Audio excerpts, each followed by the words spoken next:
Short-sighted planning has created too many apartments for existing infrastructure. What are your solutions? There's a lot to that question, because on one hand we have to talk about what we need other than apartments in the community, and then the other thing is about the infrastructure we have that is a mess right now. So maybe I'll start there, because that is at least what excites me. As a small business owner, my job as a surety bond agent is to provide financial guarantees to contractors to make sure they do their jobs correctly and on time. And so I've got a lot of good ideas about how to maintain our infrastructure, specifically with the contracts that we have in place, by increasing penalties for delays, making sure that we're fully enforcing maintenance bonds so that when a project is done, if there's an error a year down the road, we're actually going back to them to fix it rather than it being on the taxpayer's dime. There's that kind of stuff. But more directly to the question is, okay, we have a lot of apartments and we're talking about other kinds of affordability in this community. That's the core of the question. What do we do? In these past forums, I've always given the example of my neighborhood, and I'll reference it. I know I just did in a previous question, but it's about having more creativity, like the John B. Denton neighborhood, where we have duplexes, we have ADUs or guest houses in the backyard, we have smaller homes. I'm biased, but I think it's the best neighborhood in Denton, and it's been there for over 100 years. It's worked great. I think if we can mimic that in the community, then that's a great path forward. Mr. Beck. Thank you. There's a bunch to unpack on that question, so it's a complicated question. One of the things that we need to be aware of is one of the reasons that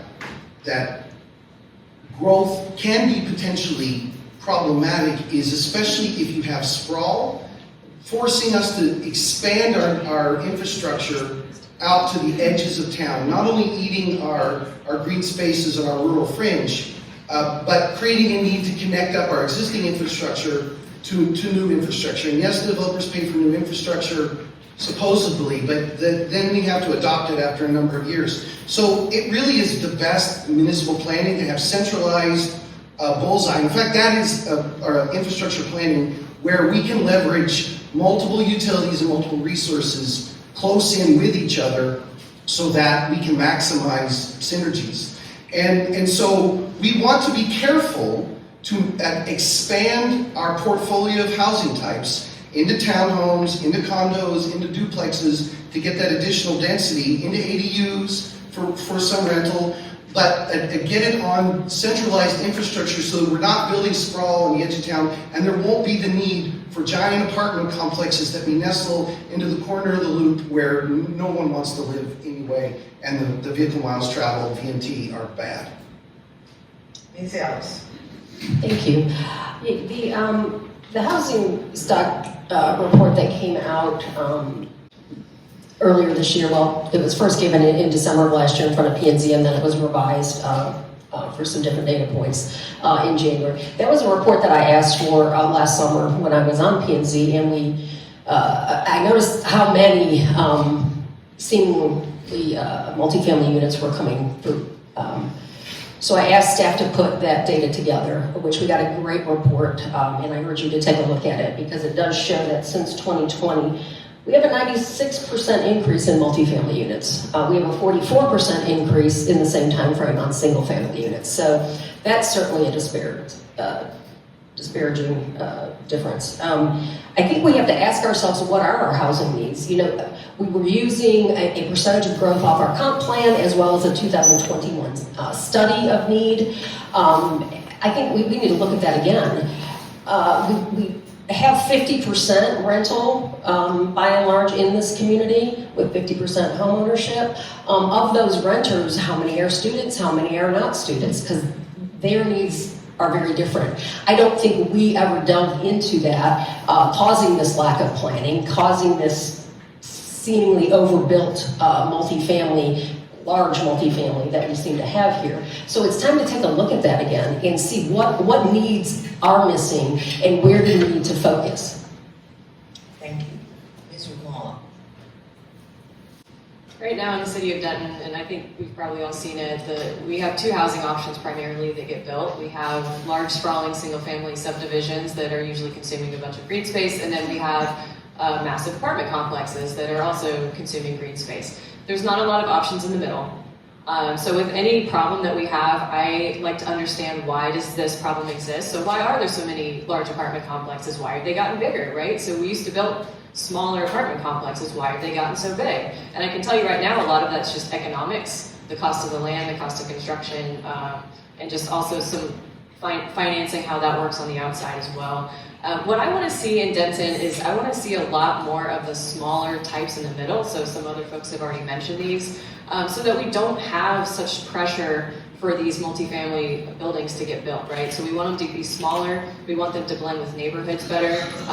There's sometimes duplexes in my neighborhood. It takes me years before I even notice it's a duplex. So they blend in really well. I want to see us do some of these more incremental options, but I also want to see the opportunity for local people to be able to build some of this housing. So it's not all the large, wealthy, out-of-town developers who don't live here. I want to see you, me, somebody here in Denton that cares about their neighborhood be able to build small-scale stuff in their neighborhood. Ms. DeVinney. Okay, it's been so long. Could you please repeat the question? Short-sighted planning has created too many apartments for existing infrastructure.